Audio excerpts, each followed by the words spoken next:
Well, let's go. We're going to do part 2 of the creator talk. He was like, oh my God, he does YouTube. It was either hire an editor or quit my day job.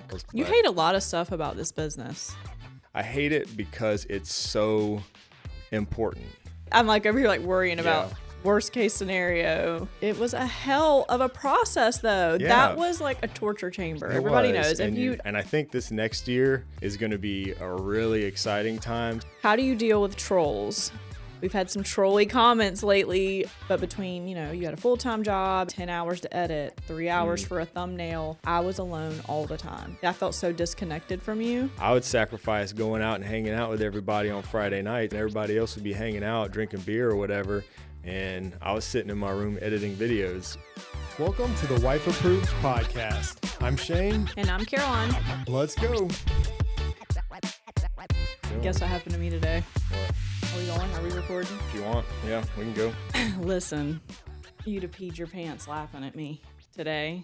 So, we've got that home pod in the bathroom, and I was getting ready today, early this morning, and I heard the dogs wrestling around, which I know pisses you off or whatever. So I was like calling their name, mainly Ace, and I call him. I was going, AC, AC. And whatever else I was saying to him, okay, doing my makeup, I'm like in the mirror, just like yelling at the dog, calling him by his name. Literally, the home pod in the bathroom did that really loud, and I jumped out of my skin. Like, it didn't say anything. Apparently, you must have been listening to music in there, so it was, like, really loud. Oh, yeah. So, I was going, AC, AC, and looking in the mirror, did not see the home pod light up, and it was like, And I was like, I jumped, and I was in there, like, all by myself, obviously, and jumped out of my skin. Oh, the fun joys of smart home tech. Yeah, I wasn't saying Siri, Now you just did. Probably going to trigger everybody's home pods. Whatever. All right. Well, we are back for another episode. How you feeling today? I'm tired. I know I have bags. All that Black Friday shopping you've been doing. No, it's not. I've just been going to bed so late and getting up so early. I don't know. Yeah. It's not me. You have been. That's right. Like so late. Like, look at these bags. Yeah, that's usually my my style. I feel like I need to put like a cold spoon. Like, remember like you used to do? Mm-hmm. Oh, that's a good way to wake up in the morning. A little hack. That really works. I used to get up my alarm used to go off at 4:20. I don't do that anymore, but Sure, your alarm went off at 4:20. It did. The morning one, the early one, not the fun one. The early one. I get up at 4:20. Down a bunch of pre-workout till my skin started tingling. I was having a heart attack. Then I'd hop out of bed and put some cold spoons on my eyes. You probably put them back in the damn drawer too, and I ate with those spoons. Why would you eat with a spoon out of the freezer? I'm saying you probably put it back in the drawer or something. No, I wouldn't do that. Yeah, all right, well, let's gross. go. We're going to do part 2 of the creator talk. We did part 1 last week, so if you guys haven't watched that, check it out. We're talking all about the kind of behind the scenes of being a YouTuber, being a full-time content creator. We dealt with a lot of the business kind of side of stuff last week. We talked money, sponsorships, all that good stuff. All the things. And today, you got some more questions. We actually had 1 or 2 more questions come in, I think, since last week. So we got all that on the list. I almost deleted the whole thing. Would you have been mad? You guys see what I'm working with here? God help me. All right. Hey, I'm IT at my work, shockingly. I don't know how to put on Do Not Disturb on my phone, but I am IT at my full-time job. That is scary. I am. I hate to say it, but that says a lot about your job there. Ooh, don't be making fun of my people. All okay. All right, so we'll start with the kind of creativity process, burnout. That's kind of like topics that we're going to talk about, which are all very real. So I'm just going to jump right in. We have a question. You had a question from Robert on Instagram. How much time do you spend in your process from an idea to developing that idea to putting the pieces in place to produce your content, and then to edit your content, and then for you to be satisfied with the content, and then to upload? So what's your process like? Man, It's probably kind of hard to put a specific number on it, like hours and whatnot, because most of the stuff I'm doing takes, weeks, if not sometimes even longer. I mean, there's been some that have taken months, some videos, it just depends on what I'm doing. But let's just say like we're talking about a new smart home product or something, for example. The process, usually once I get it, I unbox it. I always pull out my camera, film the unboxing and everything like that. And then I set it up, usually on camera, and then I'll just put that footage aside, and then it just kind of goes into the testing process if I'm trying to like share my experience about a new product or something, and that'll usually take a while. I mean, weeks, sometimes longer of testing something new. And kind of depends too if there's like a release date, if it's like a new product that hadn't been released yet, as far as like how long I'll test it and stuff like that. But I always test it for usually at least like a minimum of a couple weeks. So that's all kind of just like stuff going on in the background, kind of living with the tech and stuff. And then once I feel like I know enough about it and done my research, so there's also the research phase too. So you're kind of looking into reading about it and everything it can do and testing it again. And then I usually will sit down and kind of write out a script, which that probably takes longer than the actual filming. So I used to not really do that and just kind of wing it as I was filming, but a long time ago I switched because doing it that way made the editing process brutal, because I would always mess up, or I'd forget to say something, or I'd go back and I was always cutting and moving things around on my timeline there. So now I have like my points that I want to talk about, and I go through it that way, and then I film it. Filming is pretty quick since I have, everything I want to talk about laid out in front. So I spend a lot of time in kind of the scripting phase. Usually, I mean, that a lot of times I'll take like a whole day to get a script or something the way I want it. Then I film it, and then I put it off to my editor, and my editor will usually within 3 days have a first draft for me. And from there, I'll either provide him with feedback for more edits, or I'll take that draft and finish it up myself. I almost always take the draft provided by the editor and then put my final tweaks on it before I publish. And then I got to spend a lot of time, which is something I was doing this morning, on like the thumbnail and title. I probably should do all that before I even start scripting, but I'm not very good at that, and I hate doing thumbnails. Even though I'm fairly good at it, I guess, with Photoshop, just hate doing thumbnails. You hate a lot of stuff about this business. Not really, no. I mean, it's all the stuff. I hate admin. I hate backend. I hate banking. Hate the business. I hate thumbnails. No, I love making videos. Yeah, but, no, you're like content, and that's it. Well, yeah. But the thumbnail's part of the content, babe. Well, the reason I don't hate using Photoshop, I'll tell you what I hate about thumbnails and titles and stuff. I hate it because it's so important. If so that it's makes pressure. sense. So it sucks because like it doesn't matter how good your video is. Like I could spend, forever making like my favorite video in the world. But if the title and the thumbnail sucks, then it doesn't matter and it's not going to perform well. So that's why I hate thumbnails. I hate it because it's so important. So you really should spend a lot of time to try to get it right. So I do that a lot now, and I'll spend at least probably a minimum of an hour to probably 2 or 3 hours just working on a thumbnail. Jeez. A lot of times trying, tweaking it, coming up with different versions, and from there, schedule it to publish and all right. live. So editing time per video. Would you guess? I would say so I'm using an editor now. So now I'll provide my raw footage, and within 3 days, I usually get a draft back. Before I was using an editor, and that's why I started using an editor. Which we talked about in the last podcast. I started using an editor when I still had a full-time job. And it was either hire an editor or quit my day job because I just had no more time.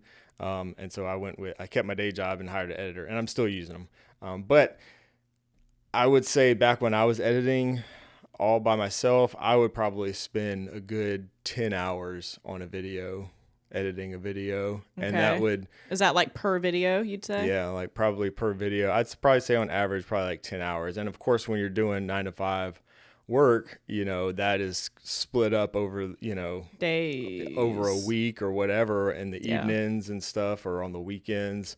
So yeah, I always loved editing though. So like I like that process, but it took a lot of time. I probably could have done it quicker than that. Some people probably can edit quicker than that. I could also probably spend twice as long as that if I wanted to. All right. But So did you use any like shortcuts or automations like in your editing? in my editing, Yeah. I don't think I use any automations or anything. I mean, there's a lot of tools, the tools have gotten better and better. Like I use Premiere That's Pro. probably- That might be one of the questions. I don't know. It was. They asked, do you use Final Cut Pro? Yeah. Yeah. And being like a big Apple guy, a lot of people are surprised when I say that I don't use Final Cut Pro, but I don't. I use Premiere Pro, have been using it for many, many years, since before I started doing YouTube, which is why I stuck with it. So I just got good at Premiere Pro and have not taken the time to switch over.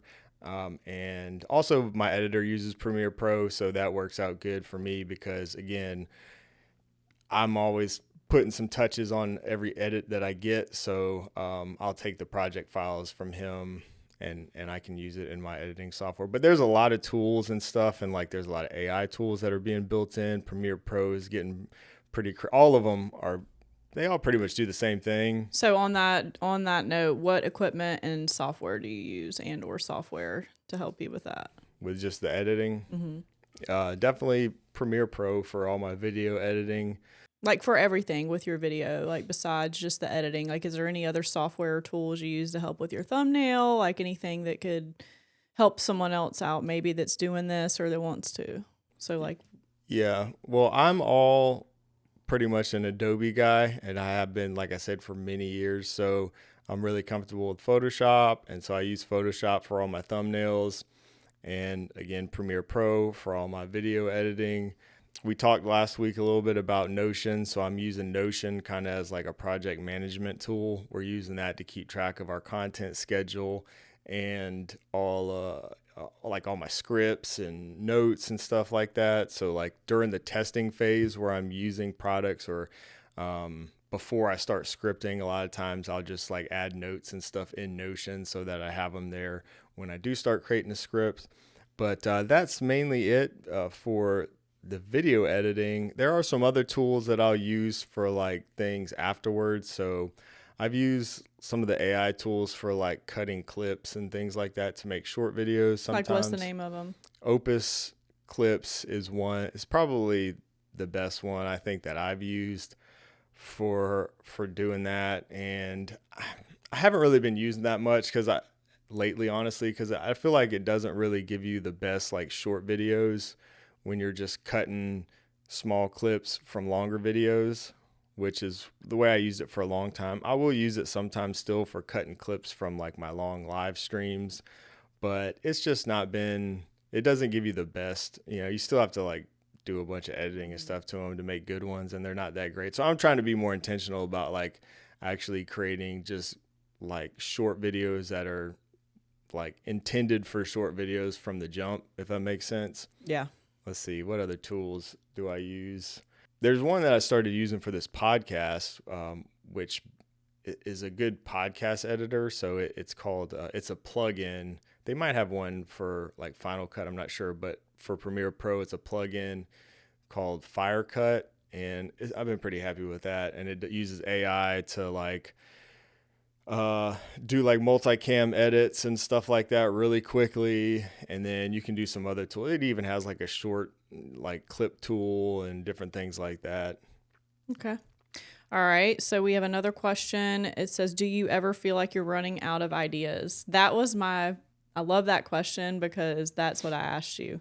I remember looking at you like dead ass being like, what if you run out of things to talk about?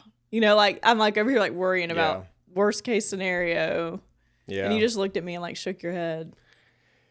Yeah. Do you ever feel like that though? I do Truly? not. I do not now. I think maybe that might have been a slight concern at the very beginning. When I started doing YouTube, it's just like when I started doing YouTube, like pretty much everything I did was all HomeKit, Apple Home related, and it's still mostly the case, but I've kind of, it's still all smart home related, but I'll kind of venture out and do kind of some different things here and there now. But at first, like there was really not many products that worked with Apple Home. And over the years, that's just gotten better and better. There's just more and more products out there. Those of you who like follow the smart home world know that like with Matter and all this stuff, like the smart home industry is kind of evolving. So there's like no shortage of like actual products to talk about, you know? So now I'm kind of I don't know if it's a struggle, but like now I kind of have to force myself sometimes to like, all right, like not just do not just products. And I want to do, like I've got one coming out this week that's just talking more about actually our bedroom automation video. Oh yeah, yay! My favorite. Like, are you gonna really fucking start this shit again? I talking about in the video about them being wife approved. I know it was a hell of a process, though. Yeah. That was like a torture chamber. Everybody knows. If you don't know what we're talking about, go back to the third episode of this. Second or third episode. I think we talked about the struggle of his testing phase that he mentioned earlier, and I'm the lab rat. So it was not a fun experience. He did make it right and everything, but it was a hell of an experience. Yeah. And now that everything's working, you gotta, with those automations. You should have sent me out of town for a couple weeks, you know, that would have been nice. And then, well, I don't know how you would have, I guess, tested it with yourself, but it really was extremely frustrating during the process. Yeah. Well, but it's good now. But you have to, that's when you're, again, not to get into the smart home talk, but when you're creating automations based on motion and things like that, the only way to get them right is to I know, but you tweak them and you got me. You announced it on the podcast the first time I heard you were doing it, and it was like, and you did that on purpose. It was like not live, obviously, but it was like real raw reaction, and then like I panicked because I knew I was about to be tortured. Well, okay. But yes, your audience really does love the automations, and you're right. Like there are so many products. Like you could just have like a product channel, but I mean, products bring value to your viewers. I feel like, you know, because they want the new stuff, but they also really love like learning how to create an automation and, you know, just bringing some value to them to, you know, be able to do something cool, you know, like the party trick in their house or just something to make their life or their family's life easier. Yeah. Well, I try really good too. When it comes to products now, like, cause there are so many, like I'm trying just to like, and I've been doing it for long enough. Like now that I'm trying to just focus on stuff that I find interesting, or stuff that I think the audience would find interesting. So a lot of times that's new products, you know, new products that are coming out that have some, you know, new tech or innovations and stuff like that. Like robot vacuums is an example. Like I've done some robot vacuum videos, but like we get emails nonstop. I would say a majority of our stuff is vacuum, like emails are about vacuums. Not majority, because we get emails about all kinds of stuff, but we get a lot of it though. We get so many robot vacuum emails. Yes. I mean, I could do a video on every single robot vacuum out there, and I have done a few, you know, the ones that I like and stuff like that, but it's just, you know, it gets boring for me, you know, and that's not what I want my channel to be about, you know. And I kind of went through that a little bit with smart locks. I was just about to say that. I did so many smart locks, and I could still keep doing smart locks, but it got to the point where I was like, okay, I'm just kind of tired of doing smart locks, you know. Yeah. So, I don't think there's a shortage of ideas though, because the smart home industry, I think right now, and I think this next year is going to be a really exciting time. So we're actually, believe it or not, still kind of in the infancy of like the smart home industry. And I think there's going to be a lot of change and innovation, and only more and more people are actually getting into the smart home stuff. Like every year, there's just more and more people. I feel like we're infiltrating our friends with it, you know, little by little. They're getting like more pieces of it and liking it. And it's kind of cool to see. I do feel like the smart home, and again, this is just an outsider. I don't have like all the intel you do, but I do just kind of feel like from an outsider looking in that, especially with like Apple, that the smart home world's kind of been like neglected a little bit. I mean, it's just like, what? Well, like, when are you going to focus on it, I think all the serious Apple smart home users out there would probably agree with that statement. And I thought 2025 was going to be the year. I actually made a video about that a while back, I guess at the very beginning of the year, or maybe late in 2024. It's all been kind of delayed, and dare I say 2026 is going to be the year where Apple is going to really do some big things, hopefully, in the smart home. It's looking like that, but at this point I hesitate to say. But it's coming for sure. And like you said, just like our friends, I think that's just a reflection of everybody. Like everybody, there's just more and more people that are kind of slowly getting into smart home stuff.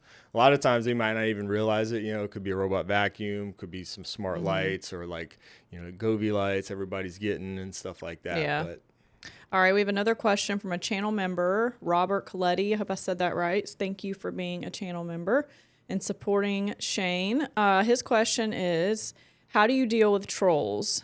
Feedback and criticism can be helpful, but I'm talking about people who just like to pick. I've been trying to handle these things with grace and humor, but curious of your approach and if you and Caroline have ever discussed this side of things. Funny you ask. We've had some trolly comments lately, like people leaving multiple comments on videos that are negative. How do you deal with it, babe? It's something that that's a struggle that I think probably for most people never really goes away. I remember dealing with this in the very early days. I remember talking to you about it. So it's like, to answer that question, yes, we have talked about it. And I think you just got to do what works for you. I see some people, some creators that will respond to every negative comment. I kind of was leaning towards that in the early days because, I don't know if it's like a pride thing or you just, I don't know, when somebody says something negative, you just want to respond. Well, I don't think that like you or I let people treat us like that in real life. Well, so no, it's really hard. And that's the thing. Like that's the thing you just got to learn. I mean, we all know it, but like nobody says this kind of stuff to my face. Like nobody would, right? And it's not because I'm like big and bad and tough or anything. It's just because people interact differently in real life than they do on the internet. Like, I mean, I've gotten so many comments, over the years, like all kinds of negative stuff, it doesn't near add up to like the positive comments, but that's what's tricky is like, I could get, 50 positive comments and then one negative comment in a day. And the negative one is the one you think about all day. And it sucks, and for me, I noticed that when I respond to that stuff, it just makes me think about it probably even more. And then you're like, oh, did they respond? You're looking then to see like if they respond, and then it starts this stupid back and forth with some fucking loser, in his mama's basement, across the country that like, I don't really have time. I don't need to worry about this guy or girl or whatever, So like for me, the best way to deal with is just to completely ignore it.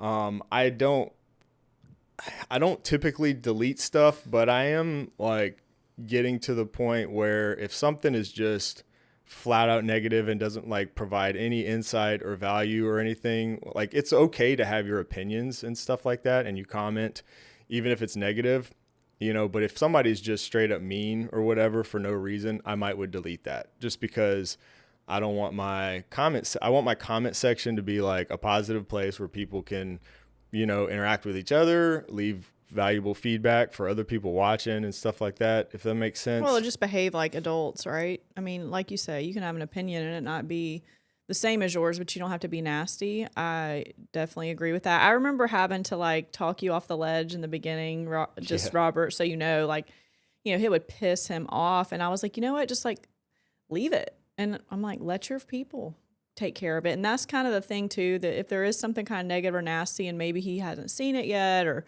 we're busy. Like I really, we don't really have a lot of time to like mess with stuff. So, you know, sometimes I'll just stay up there and we let them, and then you just let your, you know, loyal followers go after them, and they handle it. And it's, you know, you don't even have to get involved. Right. And, so. Well, you don't have, it's just about like not letting it create like space in your mind, you know? So for me, I just let it go. That is my favorite thing though, when like, so anybody knows, like when somebody else responds, you know, and kind of like goes to bat for me or something, that's cool. But yeah, you know, you just gotta like try not to let it bother you. And then I would say like really try to remember and focus on the positive stuff, because again, there's usually tenfold times more positive comments, exactly. You know? And so like just remembering those and appreciating those and responding to those. Yeah, I really do appreciate like all the good comments. It's gotten, you know, there's so much between Instagram and all the different things and YouTube or whatever, Discord, that it's hard for me sometimes or often to respond to every single comment. But I do pretty much see every comment, you know, at some point. And, you know, those positive comments really do, I think, mean more than most people realize. I think it's inspirational. Well, it inspires me, you know, it's encouraging to me, you know, just because like we're all just people. Like I'm just a person, you know, like I've always tried to like, I don't try to say like I know more than you or anything like that. I don't even really try to claim to be an expert. Like when I started my channel, it was just about me showing my journey as a, you know, building a smart home, not as an expert, just as a regular guy, just kind of documenting what I'm doing, and hopefully other people can kind of learn from what I'm doing, learn from my mistakes and all that stuff, you know? So, seeing those comments, the positive ones, is really encouraging. And I will say too, it's important, I think, as a content creator to kind of put your pride aside. So that's something I did learn to do early on. Cause you know, you spend like, you know, if you spend 10 hours editing a video and all that time making a video, you know, it's like your creation, you know, it's kind of like your baby or whatever. So it's easy to get like real sensitive, you know, about something. But I would say when you're getting comments, you know, they can maybe even be negative or appear negative, but if there's any bit of like actual criticism in there that can be valuable, you know, your lighting sucks or whatever it might be, you know, I don't like the way you said this or the way you said that or whatever, you know, take every bit of that and try to put your feelings aside and look at it as a way, you know, as actual feedback. You know, some of that can be valuable feedback, you know, so it's important, I think, to not get too personal about the comments and about your creation, and look at that and use it.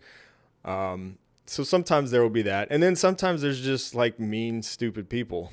I get so many like the comments that are just like about your appearance. Like I'm sitting here talking about, you know, how to create automations in my smart home, and somebody's talking shit about the way I look, or the clothes I'm wearing, or whatever. That's what I was just going to add to it, is you just got, I think the way you're handling it with grace and humor is exactly how you should handle it. I wouldn't spend too much time thinking about the negative stuff, but also remember, like, you're on the internet and trolls come with the internet. And I think to be on the internet, you have to have really thick skin.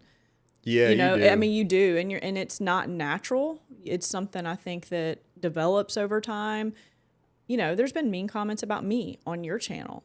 You know, like, just so you just have to develop it and know that you're on the internet, and it is what it is, and don't spend too much time dwelling on that. I think I thought I had thick skin at first, and you do, just to even start. Like, if you're making videos and putting them out there, you do have to have somewhat of thick skin, but it's definitely developed over the years to just get more and more thick, I guess, if that makes sense, because I think too that actually has helped me.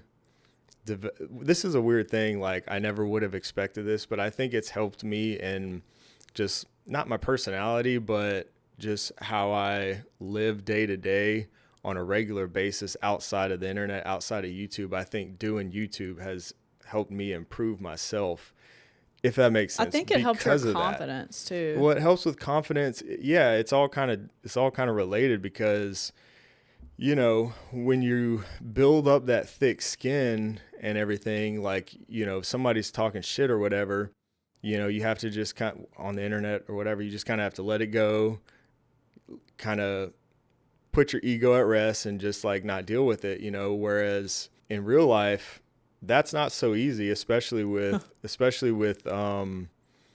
men, I feel like, you know, the whole ego thing. But I feel like I've gotten more and more in real life to where I just don't have any time or tolerance for bullshit with people or whatever. Like if you want to be negative or have drama, like any of the drama, all that stuff, like I just do not care at all about it. I don't waste my time with it. I don't want to deal with you. It's kind of like I'm kind of treating it the same way as I do negative comments. And I think that's because of YouTube. I think it is because of YouTube. It's a combo. I would say it's because of YouTube. And, you know, you and I have talked about this. It's also because of like what we've been through. Our family's been through a lot of tragedy and grief and just like sad ass things that make you realize like, I don't want the last thing I say to somebody to be like hateful or negative. I don't want that to be the last, you know, whatever. We just try to really treat people good, I say, like how we want to be treated. But also, to your point, only surround ourselves with people who are like cool and kind and and not negative and just like, 'cause that's just like it's a soul sucker. And when you've had, you know, death and like way too soon death, you know, I'm not talking like normal stuff, but when you've had like tragedy, you just realize what's important and what's not. And like the petty stuff, you know, it's just like none of that is like really what matters. So I think it is YouTube. And I think it's also just kind of like what our family's been through. For me, it's very much been YouTube. I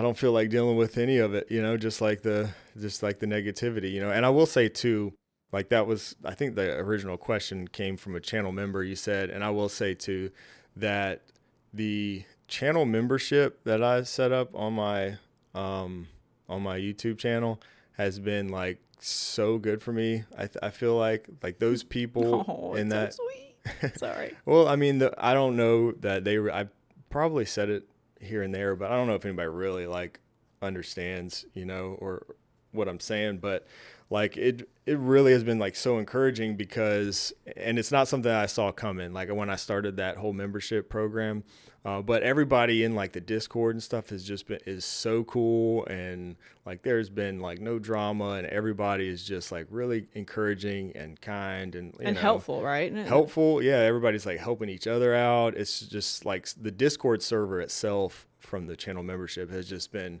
such a cool place. And like having that kind of, you know, community. It's a community, you know, and that's another way you could or could not deal with all the negativity is like, you know, regarding community is like to just not look at comments at all. Yeah. I wish I could do that. Like, I wish I could be at a point where maybe I just didn't look at comments ever. And I maybe just focused on like my Discord server or something like that. But I think especially in the early days of doing a YouTube channel or trying to build an audience, you have to engage in order to build a community. And so like for years, I would literally reply to pretty much every comment, every email, everything that I could for a long time until, you know, it got to a point where I just couldn't reply to every single one anymore. But I think that is important, you know, to build that community and that audience. But it would be nice if you could just, you know, if you just didn't have to, you know, so maybe if you're not trying to build an audience, you're just using it for like, if your YouTube channel is like for your business or something, you're trying to get sales or something like that. You know, just don't ever read comments. That would be one way to deal with it, but I can't do that. Yeah. That's hard, I think, you know, I mean, you get notifications. It's just hard. You also want to look to get feedback, right? Positive, you know, or maybe negative. All right. So next question is another channel member, Eric Harrison. Thank you for asking this question. Hey, Shane, really enjoyed the last podcast. I was wondering what your note-taking process to help you document your journey during testing to help with the flow of your videos. So kind of what is your like note-taking process to help you document during the testing phase and help with the flow of your video? I kind of spoke to this earlier a little bit. And that it really is, like I said, I'm using Notion right now as kind of my project management. So if I have a new project coming up or a new, if there's like a specific product that I'm testing for a new video, I just create, a new project in Notion, and I can put it on the calendar if I know when I'm going to publish it. And then within that project, I've got literally slots for everything. So title, description, thumbnail, which I don't really use. I usually wait till the last minute for those, but I've got a spot where I can create a script, and then also like research and notes and things like that. So I just always go back to that, and it just kind of keeps everything in the same place. So when I'm testing, stuff over the course of weeks or months or whatever it is, if there's something I need to remember or whatever, I'll just put it in that Notion project, and that way it's right there when I do go to my to start writing the script. Everything's kind of right in place where I need it. Okay. All right. Big question. Next question. Have you ever thought about quitting? No. Oh my God, you had to think too long. I was over here like getting panicked. No, I mean, I had to, I want to give a thoughtful answer. I mean, never. I don't think so. No, that's why I really thought about it. I haven't. And it just comes back to what we've talked a lot about in last week's episode, is just how much I love it. Yeah, you do love it. There's times where, maybe it gets stressful, but usually the stress comes from maybe timelines, or maybe working with sponsors or something like that, where, you have to get something done by a certain time, but like the actual video creation itself, I just love it so much. I think we talked about it also in a previous podcast, but when we were talking about like some of the difficult things we've been through over the past few years, but like, YouTube for me has been a way, dare I say, like escape, but like when life and stuff, we had some times where life was pretty dark and difficult for us, and maybe a lot of people in those times would quit. But for me, because I like it so much, it gave me something to focus on. And so I would just, I was making videos, and I was working, and I was just going, I was editing, and, I love it. So for me, it kind of serves as that. So I don't think I've ever really thought about quitting, Well, good. I'm glad. So that is a perfect tie-in to the next part of this that I think is really important. And I think would be a struggle, especially for somebody new with a family. So we want to get into a little bit like marriage, family, and balance. We got some good questions here. So I'm asking you this question, and I'm really actually very curious to hear your answer. How has being a YouTuber affected your marriage? Ooh. Like, think real hard on I mean, this. maybe you should answer that one. No, I want to see what you think. How has like, it just affected think. our marriage? Yeah, like go back to like the beginning of time. Being a YouTuber, how has being a YouTuber affected our marriage? I don't think it's really affected it one way or another. Jesus.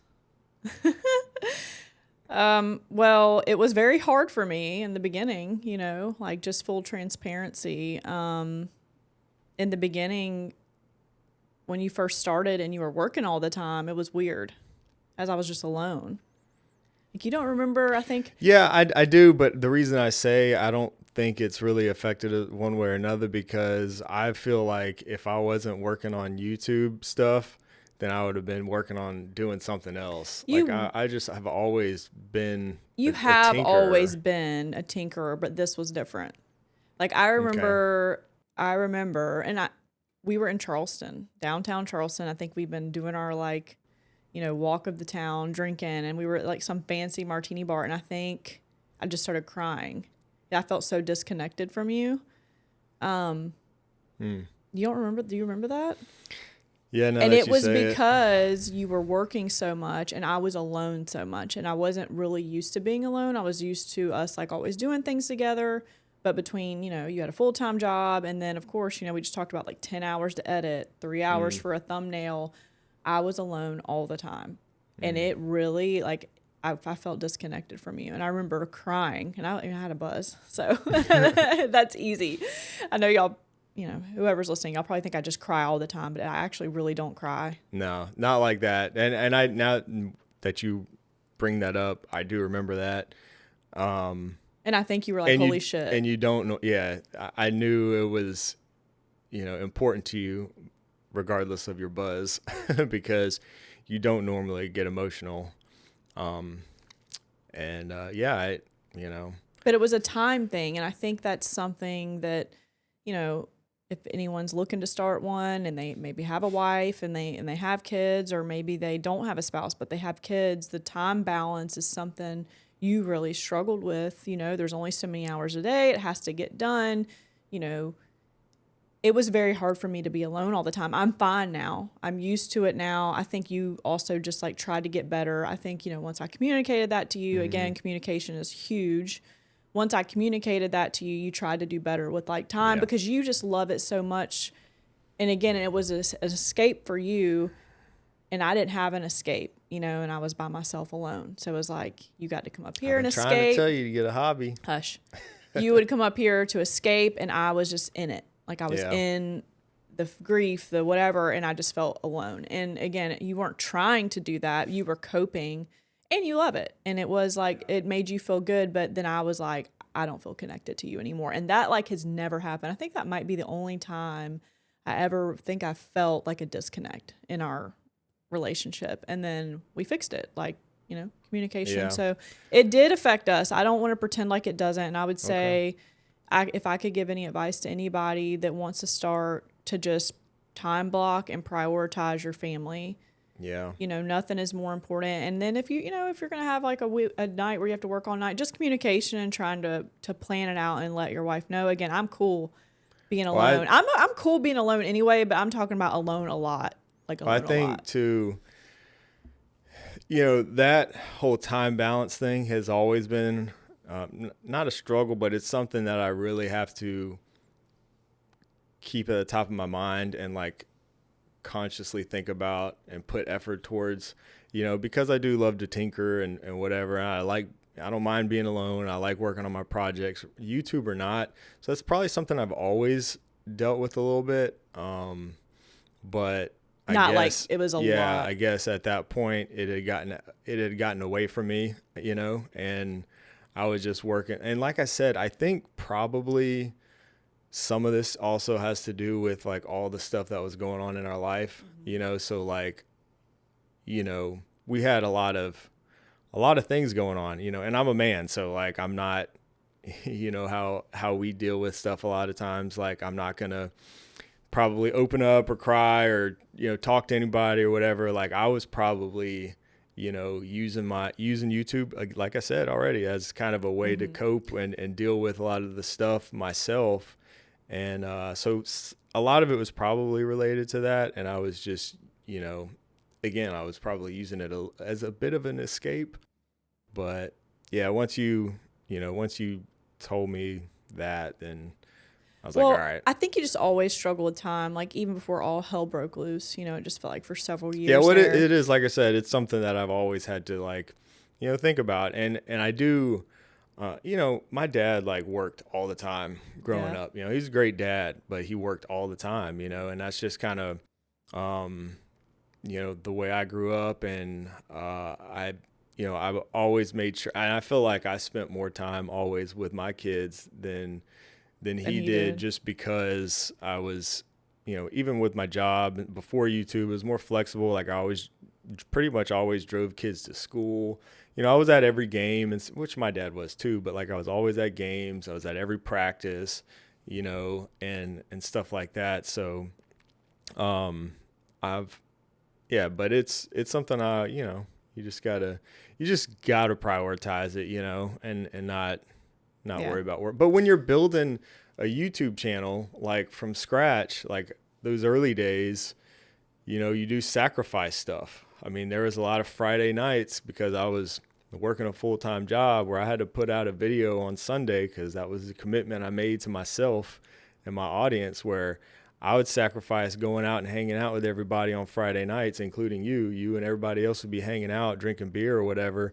And I was sitting in my room editing videos, so it's kind of like, if you want it to grow, you kind of you might have to make some of those sacrifices. Just another question, like how do you balance it? Well, like what's your advice for that? How do you balance working and being present at home? That was another question. So I want to interrupt you there so you can kind of give some advice.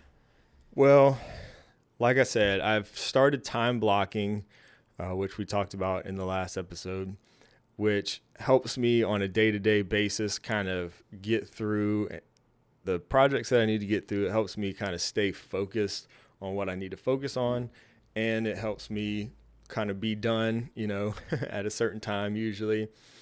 And I mean, other than that, like if you love it, it doesn't feel like work. And so that's where it can get a little tricky, because it just doesn't feel like you're working. So I could go all night, all day, all night, probably sometimes pretty easly, That just reminded me of Rogan's intro.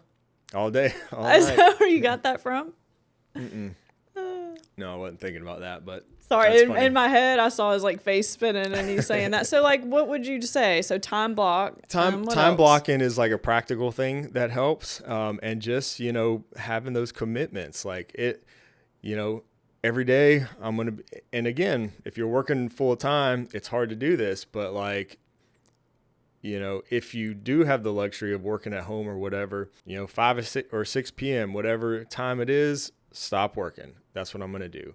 And do I always accomplish that? Not always, but, in general, I stick to it pretty well right now. Yeah. And if you are in the early days and you have a 9-to-5 job and you can't do that and you have to work on the weekends or whatever, it's going to be a lot harder with kids, especially young kids.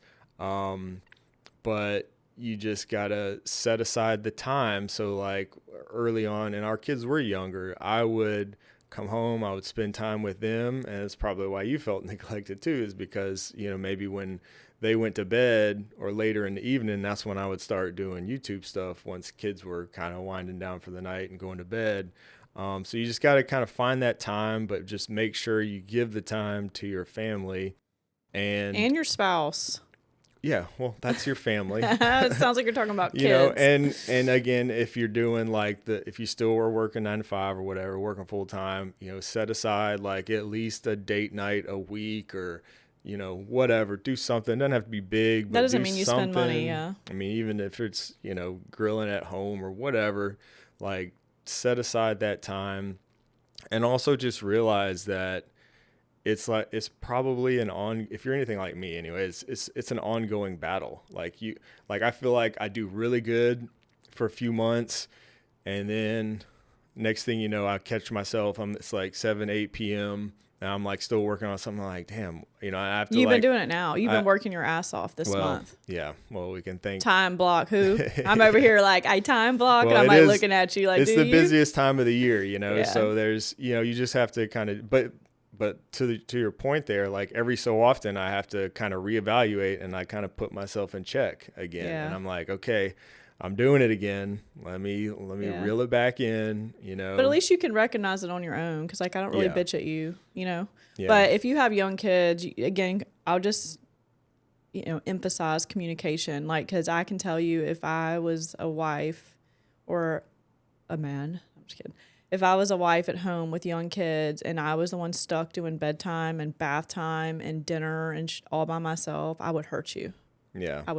That would just make me come unglued. So again, communication. See, I never did that. So I would wait until, late. So Mm-hmm. Communication 100%, and ask your spouse, maybe what would be better. Yeah. Or ask how's everything going? You good? Or, just communicate, which maybe that would have prevented, I just wanted to support you, and I didn't want to bitch at you, and so Right. I keep it. And y'all, if y'all have been watching this show, you know that I keep stuff in. I've learned. I used to not. I used to just be like blah blah blah blah. But I've learned that I've kept stuff in, I keep stuff in now. And so like, I didn't want to make you feel guilty. I didn't want to nag, because I'm not a nagger, you know, I'm also like, I'm not like needy, or like, it feels weird to like be vulnerable for me.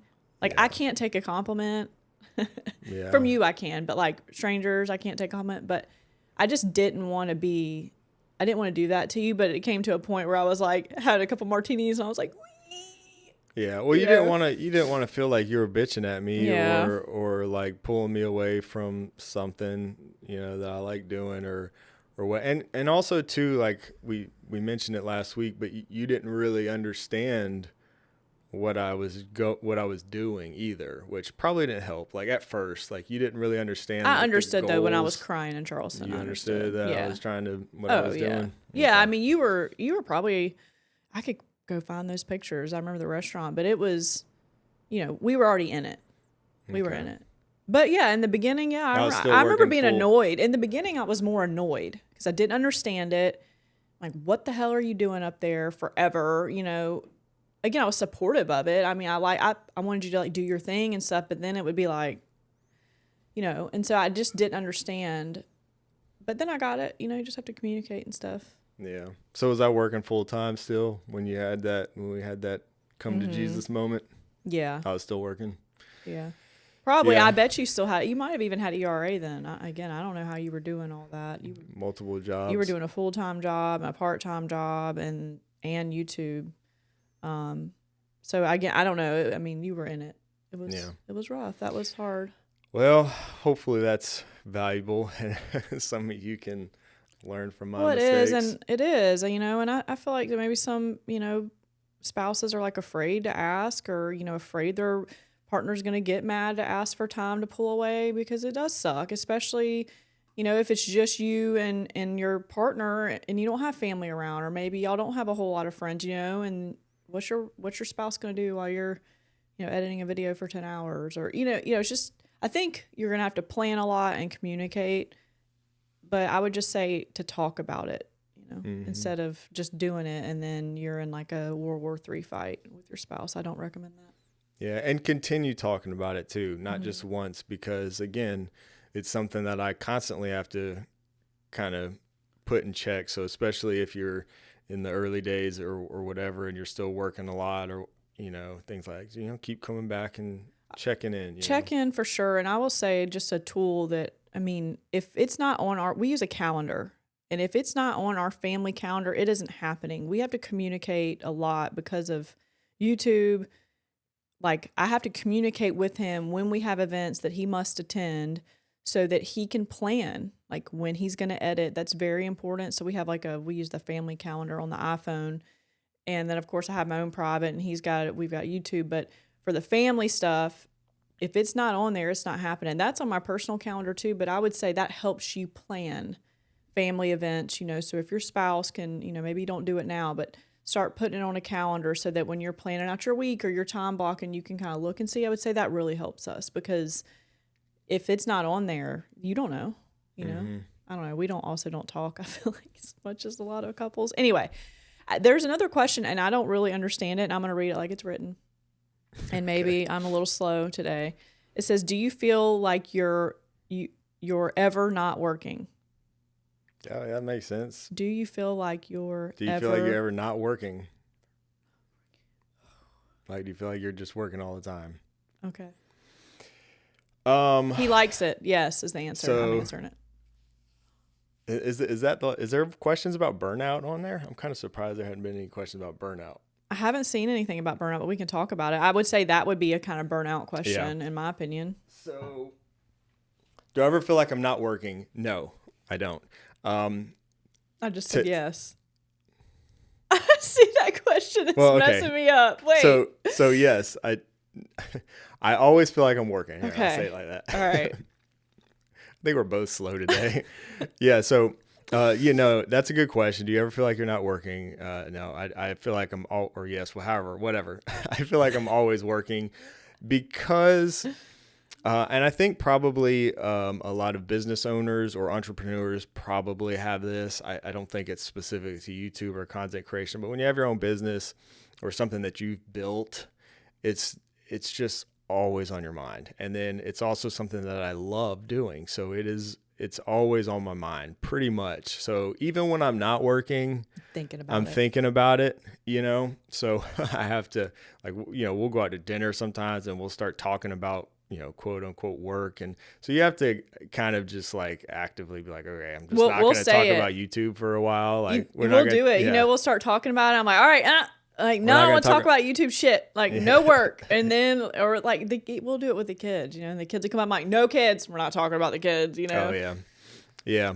But yeah, so it's something that I'm always thinking about. I'm always, wanting to improve, and I'm a lifelong learner. So I'm always trying to improve. I'm always listening to podcasts and trying to learn new things and just, in general. And we're opposites. I hate learning new stuff. I loathe it. It shows. Opposites track. I'm just kidding. Why not learn? That's what life is all about. I hate it. I hate learning new software, I'm not saying like technical stuff necessarily, but like you do. Not you really. Like teach yourself stuff. You like watch yourself. You are so like always wanting to We're learn all just new trying. stuff. We're all just trying to improve. Messing with AI tools. Self improvement, man. Even if it's not like technical software stuff, there's ways to improve something. Now I like to watch podcasts and I like stuff like that, and I like to learn. I don't want to learn how to do something. Yeah. But it's funny. I actually was just talking. I do always feel like that. I think partially it's because it's my own kind of business and it's what I built. And then also just because I love it. And I just kind of always want to make videos. I still love it to this day. But I was just talking with the coach at the jiu-jitsu place the other week.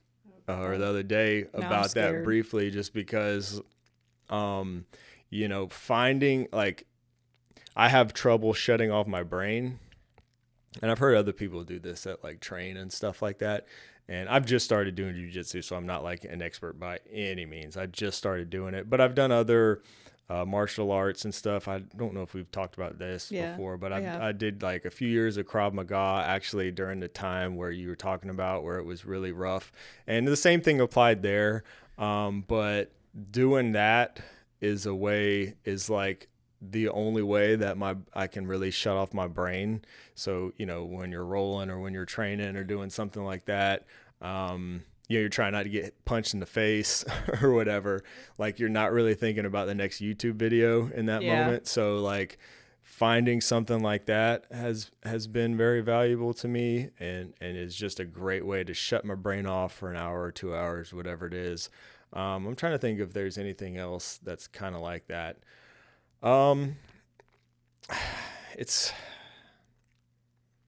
What other hobbies do I have that are kind of like that?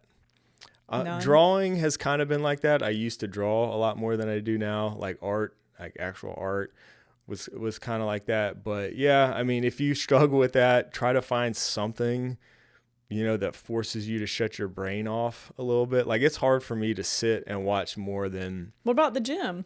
The gym. Yeah. Gym is good, but it's still, you do a few reps and then you're sitting there in between sets and you're just like, I gotta do this. Yeah. I still do it at the gym. So if you're fighting for your life, shut your brain off. Try not to get punched in the face. All right. So, I mean, I think something we need to address is burnout. So have you been burnout? And then what did you do to I get would out say of it? that I have. Yeah, I think I have.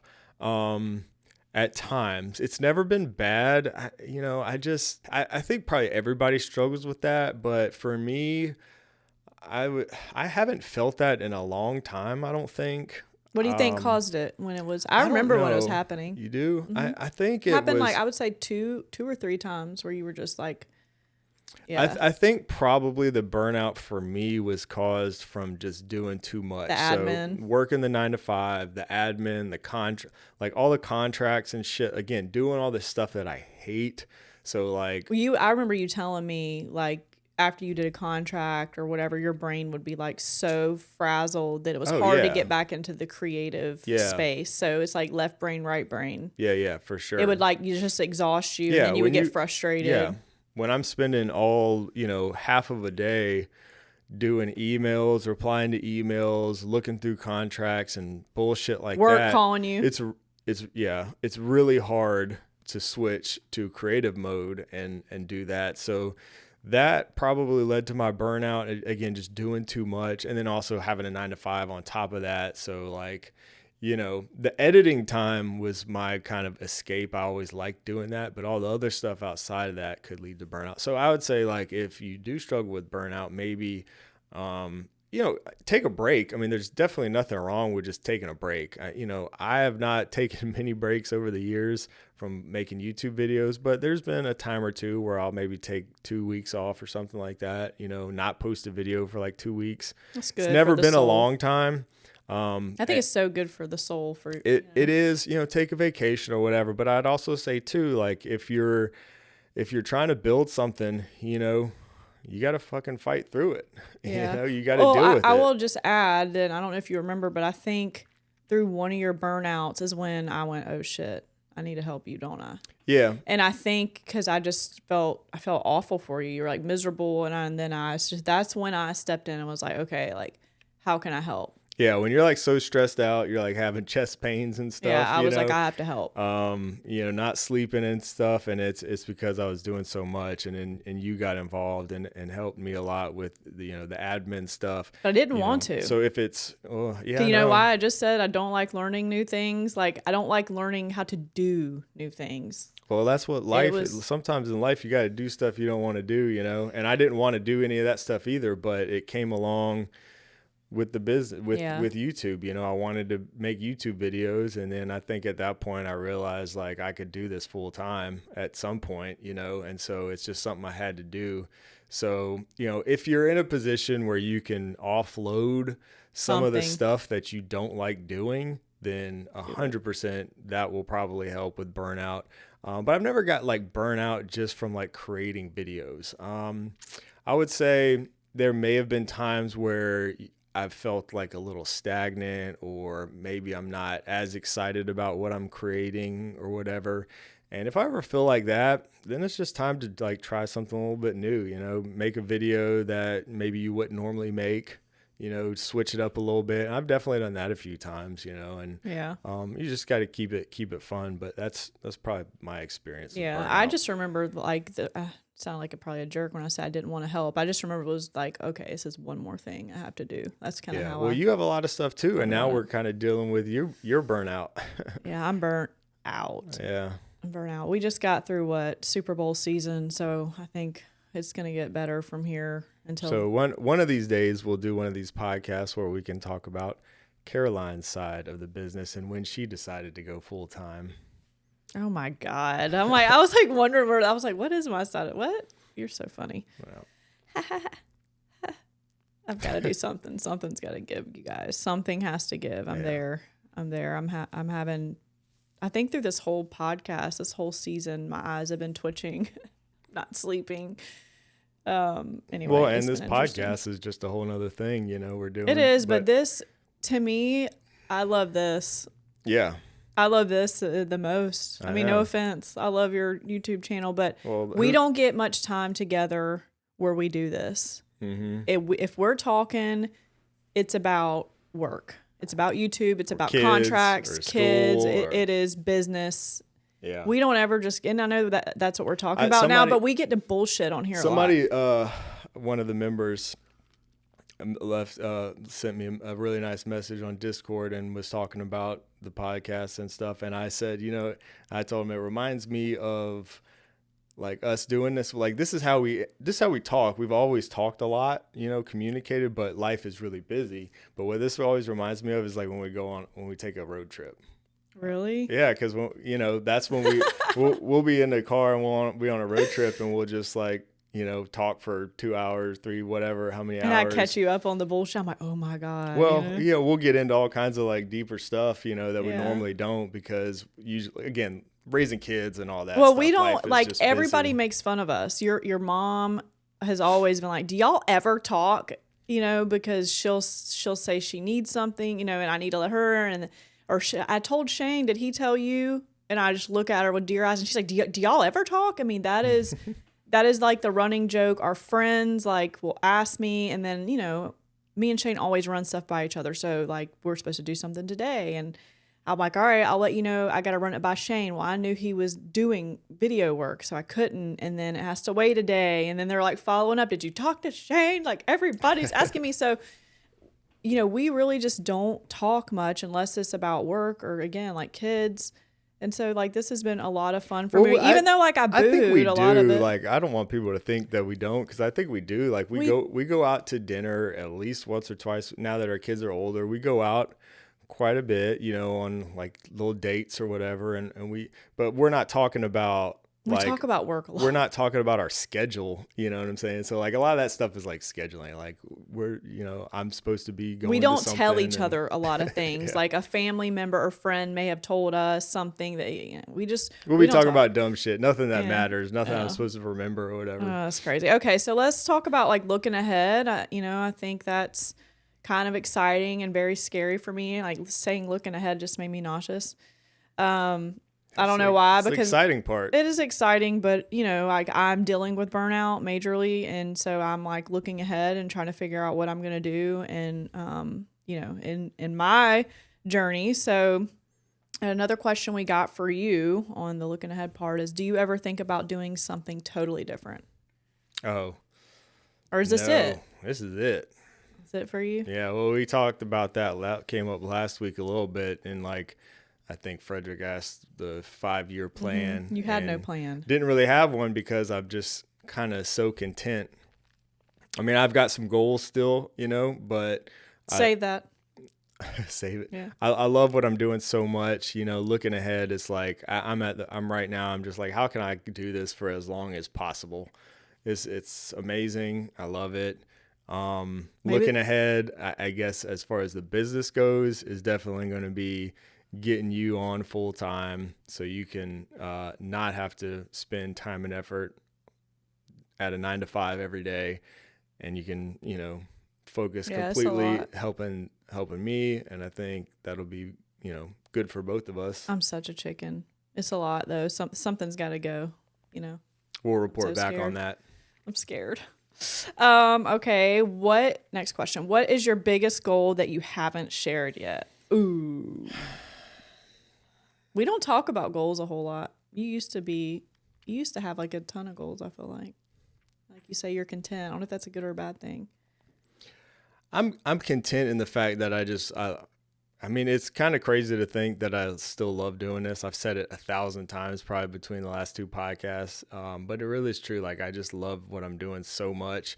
And I feel like I've been somebody who's always, again, I'm a lifelong learner, so I've got to always grow and learn new things and stuff. But I feel like within this space, there's still just like so much room for me to improve still, and so many things for me to do still. So just as far as being a content creator, a YouTuber, or whatever, I just want to do it as long as I can. I want to keep getting better. I want to provide value and stuff like that, and make good videos. What was the question? What's a goal that you haven't shared yet? Like, even with me, like, I don't think you brought up one last week that I don't think I ever shared publicly, but I did share it with you. So I don't know if we can use that, which was get an invite to an Apple event. Yeah, well, we already talked about that. Yeah, I mean, I shared it last week, but you kind of brought that out of me.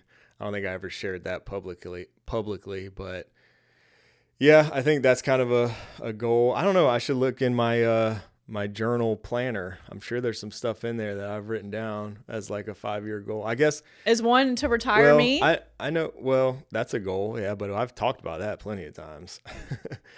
I do have a goal of, maybe I haven't mentioned this, I have a goal of reaching like 200,000 subscribers, which I don't know. Again, we talked about numbers, subscriber numbers. That was your vanity metric. It's just kind of a vanity metric, but I mean, I'd like to get there, I think it's because it's just been really slow growth. I think it's, but I think it's been steady. I think it's good. Yeah, it'll probably get there eventually, but if not, like, it's fine. I mean, I would like to grow the channel more. I don't know. Again, It's kind of a catch-22. Like I don't know. Like part of me wants the channel to grow and get bigger, and then part of me doesn't. Likes it. How it Like, is. you know, speaking of like bad comments and burnout and all that kind of stuff too, like I've noticed when you do have kind of like a breakout video that goes outside of your kind of your regular audience, if you will, a video just that does exceptionally well compared to the rest of my videos. Those are the ones that get like a shitload of negative comments, or, you know, you also get a ton of other comments too, but you just get way more like critical comments and people being negative because they don't know you or they don't really know your stuff. So like there's that whole side of it too that I don't know, man. I don't know. I'm happy I would with say it. you're happy where it is. I'd say you have an ongoing goal, you know, whether we've talked about it or not, is to continue to bring value to the people who support you, like every single Sunday, to always try to provide value. I think your Discord stuff is part of that. And I have not been posting regularly on Sundays You haven't? for a while. No. Oh, really? Not for a while. Well, I know we've had like extra videos, but I didn't realize you still weren't posting on Sundays. Whatever, support him every week. He's trying to provide value, and I think that's important for people to know, is that is always a goal, and is then in the back of our mind for any sponsorship we do, for a lot of the videos, you know, you're thinking about the audience. And you know, I hate when I do see like some creators that, you know, I think they kind of lose like sight of that or whatever, like chasing the money. Yeah. And I just refuse. Yeah. Like even if he wanted to do that, like keep him in line, and he doesn't want to do that. But I refuse to do that, because at the end of the day, none of this matters. Well, without for you know, sure. your And audience. yeah, I always just want to make videos that the audience or share products that I think the audience would be interested in, first of all. So if it's like a new product or a sponsorship, that's like the first question is this something that I think my audience would be interested in, Like or want to use. learn more Yeah. about? And usually the way to answer that is this something that I'm interested in? You know, and usually that crosses over pretty well. Like if it's something that's exciting to me, and then the audience probably can tell too, if I'm sharing something that I'm not excited about, you know, they're probably not gonna be too excited about it either. So yeah. Well, I debated whether I was going to share this or not, but because I don't want your head to blow up. I already kind of told you, but I took Macy this morning to her tumbling lesson, and her male coach asked if, like, I think he met you once when we went up there. Yeah, and once or twice. He brought me in maybe. there today. He's like, you know, like you introduced me to him, and he looks so familiar. He's like, I looked at him, and he's just like a fitness influencer, you know? He's like one of those guys, you know what I mean? I was like, oh yeah, like the AI fitness guys, or I was like, or like a meathead. He's like, no, not like a meathead. He's like, I thought about it, and he was like, and then like today I asked Macy, like, what did your dad do or whatever, and she told him. He was like, oh my God, he does YouTube, and she was like, yeah, and he was like, is he a fitness influencer? And Macy was like, tech, and he was like, okay. He was like, and that was just so far off from what I would think he was doing on YouTube. But he's like, I know I've watched his videos. He's like, I know it. I was like, you should go look in your search history. He's like, no, I'm telling you. He's like, I watch so much YouTube. I know I've watched his videos or whatever. Anyway, it was funny. There's a lot of stuff on YouTube. He must be into smart home tech or tech to have seen my stuff. There's a lot of videos on there. You'd be amazed at how many YouTubers out there that have way more subscribers than me. I mean, you're talking 2, 3, 4, 500,000 subscribers or more. I bet some are close to 1 million that now. you have never seen or never heard of. Yeah. There's so many of them because YouTube is just such a big place. That's what's beautiful about it. I love that. You know, you can be successful. You can do it full time. You can have a dedicated audience within a very specific niche, you know, whatever it is you're interested in, and find success. And, you know, and still most people don't, you know, it's not like I walk down the street and people recognize me. You know what I mean? I mean, it's literally happened maybe like twice. George, get in the comments. It's happened like twice ever, you know, outside of like a tech conference. Oh, and it geeked you out too when we were just like chilling with friends. It did happen. We'll have to say we'll going. save that story for maybe another time. It has happened once or twice, but it does not happen often, but that's what's so cool about YouTube, is Well, that there's room. Oh God, I just hit my chin. There's room for everyone. I think. I think about the guy my dad watches that cuts big trees for a living, and he doesn't edit his shit at all. I swear to God, he's wearing like a cam out here on his head, and none of it's edited. He just filmed himself walking and his videos are like hours long. It's like a podcast. Oh yeah, he's huge. And my dad loves that dude, and he will trim these trees and help people for like free, and then he's just like talking about his life, and it's like real and raw, and people eat that shit up. Yeah, That's why I try to talk to people like doesn't have to be this production anymore. I think very much there was a time that's what people wanted. Yeah. But I mean, my dad just sits there. It's like because it makes you feel like it's kind of like your live streams. It makes you feel like you're in the room with that person. Yeah. And also we're kind of going back from the high production because of all the AI stuff and just a lot of overly produced stuff on YouTube. People just are craving just more real stuff, which we've talked about before. That's a bit of a challenge for me because I've always really liked high production stuff. Yeah. And it's something, smooth B-roll and cool, graphics and sequences and all that kind of stuff in my videos. So that's a bit of not a challenge, but something I'm thinking about, but I do think we're at a time where it's probably better not to overproduce your stuff. Yeah, I would agree. Well, this has been great, but it is time to go watch our Gamecocks get Football their asses game. kicked, probably. I hate to say that. I don't know about that. Maybe not today. It's our rivalry game.